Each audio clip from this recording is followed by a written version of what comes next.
Hello and welcome back to world of geopolitics. Recently आपने बहुत से आर्टिकल्स देखे होंगे जिसमें लिखा होगा कि भारत के 8 बिलियन रूबल अटक चुके हैं रशिया में और ये केस आगे आगे जाकर और बड़ा हो सकता है। और अगर यूएस डॉलर में बात करें तो भारत का 130 मिलियन डॉलर्स के आसपास का जो सरकारी ऑयल कंपनी और भारत सरकार का पैसा है वो अभी के लिए रशियन बैंक्स में अटका हुआ है।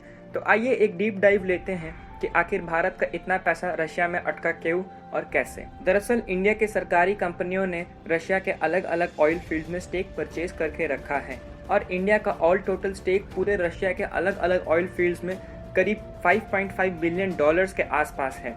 तो अब सिंस इन कंपनीज के पास इतना ह्यूमंगस अमाउंट ऑफ स्टेक है अलग अलग कंपनीज में रशिया की, तो जब ये कंपनीज बनाती है प्रॉफिट तब ये डिविडेंड देती है भारत की कंपनियों को एज ए रिवॉर्ड उनके यहाँ स्टेक परचेज करने के लिए और एक स्टेक होल्डर रहने के लिए। इस साल क्या हुआ है कि सिंस रशिया पर स्विफ्ट का बैन लगा हुआ है, इंडिया का बहुत सारा पैसा जो डिविडेंड के तौर पर आने वाला था वो रशिया के बैंक्स में ही पड़ा हुआ है।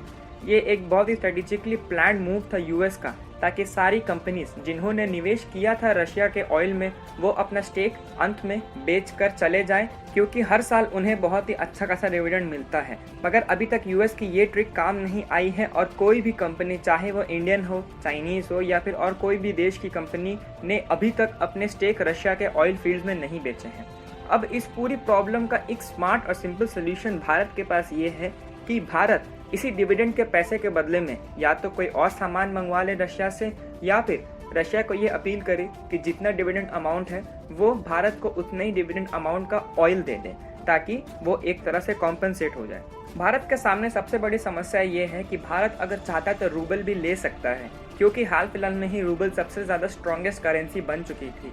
मगर जैसा कि आप सब जानते हैं, रूबल का खेल सिर्फ और सिर्फ तब तक ही है जब तक यूरोपीय यूनियन के देश रशिया से तेल ले रहे हैं, क्योंकि कल को जैसे जैसे जर्मनी, फ्रांस और बाकी सारे देश तेल से हटकर क्लीन और ग्रीन एनर्जी पर शिफ्ट होंगे, उनकी निर्भरता रशिया पर उतनी ही धीरे धीरे कम होती जाएगी। और जब उनकी निर्भरता कम हो जाएगी और वो रशिया से तेल लेना ऑल टुगेदर बंद कर देंगे, तब रशियन रूबल का आप समझ लो खेल खत्म।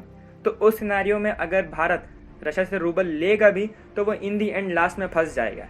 इसीलिए अभी के लिए हमारे पास रशियन रूबल के बजाय कोई दूसरी कमोडिटी लेने के अलावा और कोई चारा नहीं है। तो इस वीडियो के लिए इतना ही। अगर आपको ये वीडियो पसंद आई हो तो प्लीज़ हमारे चैनल को ज़रूर सब्सक्राइब करें और हमें अपना सपोर्ट दिखाएं। Thank you.